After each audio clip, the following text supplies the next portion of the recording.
গাছ ইটা যে কিরা বারবার বাইবাদ করে রাখে। এখন দুমড়ায় দুমড়ায় সোজা আসছে। ভাই কাটা কোন পাশে ধরবো? ভাই এর তো আমার সামনেরটা ধরেন। এক পাশটা কাটলেই হচ্ছে। কেন এক পাশে কাটবে কেন? লাইন বাই লাইন কাটলেই তো সুবিধা হয়। হ্যাঁ তাহলে তোর সামনেরটা ধরুক।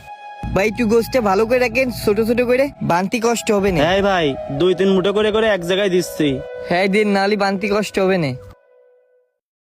তাহলে আপনারা জিরোবেন না যখন, তাহলে আমি ওই সামনেতে ধরলাম। ভাই আপনারা পায়ে উঠে যদি পারেন বসে নিয়ে নেন। ভাই একটু অল্প জায়গা নিয়ে কাটেন, তাহলে আপনার জন্য সুবিধা হবে না। আর আপনার থোয়া ঠিক আছে, সমস্যা নেই, এরকম করেই থন ভাই। ভালো করে ছোট ছোট করে না রাখলে যারা বানবে না তাকে কষ্ট হয়ে যাবে না। ভাই তাহলে আমি এখান থেকে ধরলাম। হ্যাঁ ভাই কাটেন, সমস্যা নেই। আরে আল্লাহ, এ কি ঘাসা হয়েছে, আপনারা কাটতেছেন কি করে ভাই?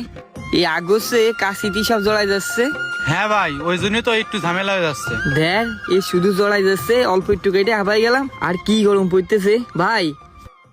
হ্যাঁ ভাই বলেন। আমি যে পানি খেয়ে আসি, আপনাদের জন্য নাস্তা নিয়ে আসি আর পানি নিয়ে আসি।